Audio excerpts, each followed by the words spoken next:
Hey everybody, Dustincarruthers, Realtor here in Tallahassee real estate baker.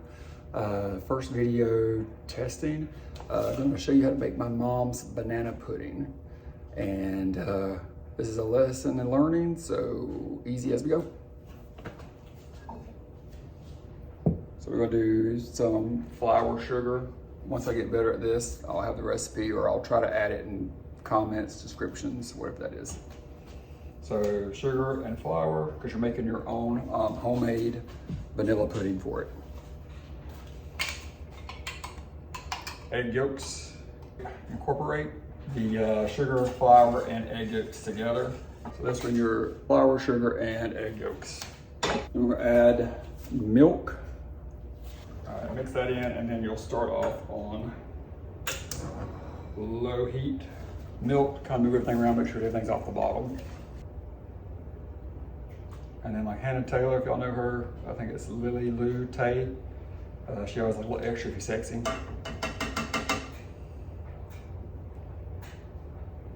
And we triple the recipe. Cook on low until it thickens up and turns into a pudding. And once I get this warming up, though, I'll add some butter. Warming up, and then I'll add half a stick of butter since I tripled, stick and a half. Like I said, I'll figure out how to add in the descriptions, the recipe, whatever it is, because it's a learning video.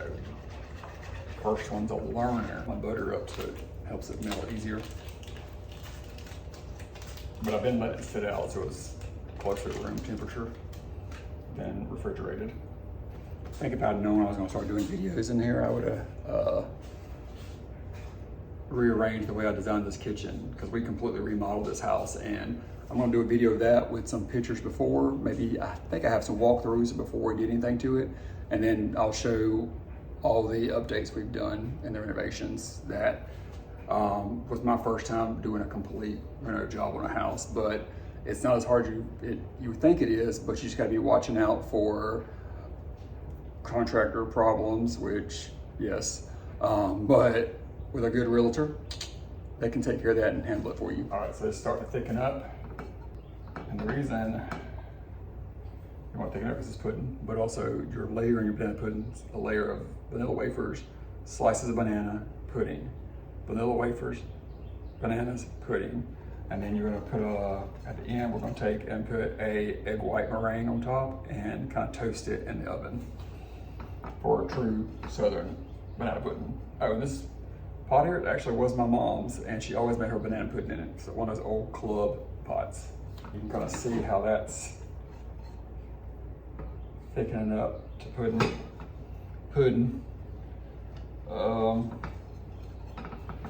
You want it to be thick enough to where it's kind of sets. So it's real thick. I like using the whisk too, because while you're doing it, you're kind of beating it and keeping everything real smooth. I just started doing all these recipes and test my mom had passed. So I have some of her stuff written down, but I don't remember always what she did. My mom was like a lot of moms or other people who don't want people having their recipes. She has a recipe like written down, but there's always little things that she did different that she didn't put in there. So yours won't be as good as hers. So over time, I've had to figure that out. I think it's good. If she was here, she may be like, oh, you need more time, or you messed something up. I don't know. Because like I said, self-taught. Self-taught. If you come in here looking for expertise, nope, self-taught. All right. I'm gonna let that cool for a little bit. And look at that, I'm gonna start putting the vanilla wafers and bananas together. All right, I took you down a little bit so I can show you that I got the pudding done. I put the cookies at the bottom. And then I'll take and slice up some bananas onto there. You want ripe bananas, not like as ripe as you would do for banana bread, but you want it ripe because it's the sweeter the banana. And you just slice and let it fall. You can move them around later. Take it out and you just kind of let it slowly get around, because you're going to take a spatula and smooth it out a little bit more. That was my daughter. Flat side, you're gonna kind of go around the edges, giving it like it's a little side crust. And also looks nice from the sides.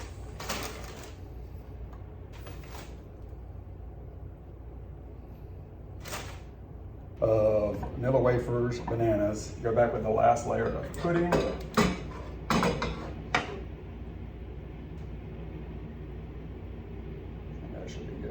So one of my favorite things about my new kitchen is I wanted double ovens and I wanted a mixer lift. This push cabinet's open. This is actually a gift from one of my past clients when we bought them a house. I got a new mixer, so I have two. They know I like to cook, and I'm doing things now with the Tallahassee Real Estate Baker, where I'm doing cakes at closing. So the egg yolks I had from there, I saved the egg whites. I can make that into the meringue. Get some peaks going. Like this. There you go. Then you add your sugar, which is like 1.5 tablespoons per egg. Slow for a second, because if not, flour, sugar, get too fast, everywhere. Learn that the hard way. Vanilla and cream and tartar. Cream and tartar just helps it, I think, thicken it. Google that, I'm not sure. It's a really pretty meringue, and that's not, this is the first time I made this meringue in this bowl. How nice that looks. That's a good meringue. Because I like Hannah Taylor, I can't remember. I just like her. She's like, always do the extra if you're sexy. I don't know if I'm that sexy. That's probably more sexy than I got. And then for the cream and tartar, I think it's kind of just called extra nutrition. So again, my mom did put an actual amount on that. Can't be having anybody do hers better than hers, so there's nothing wrong with that. That's how God made her, and we love her for it. Start kind of throwing it on there. Stuff in it with little back and forth swirls.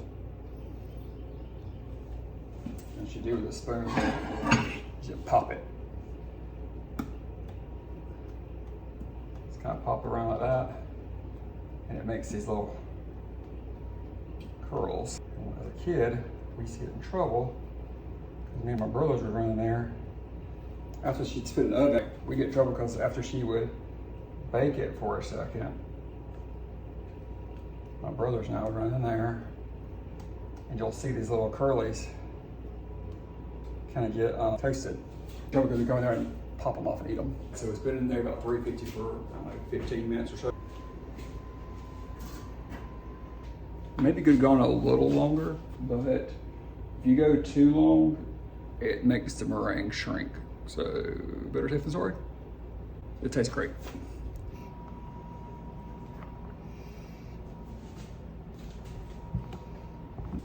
I'll put this on YouTube. Once I get the kinks worked out, I'll try to put the recipe on there for you. Thank y'all for watching. Tallahassee Real Estate Baker.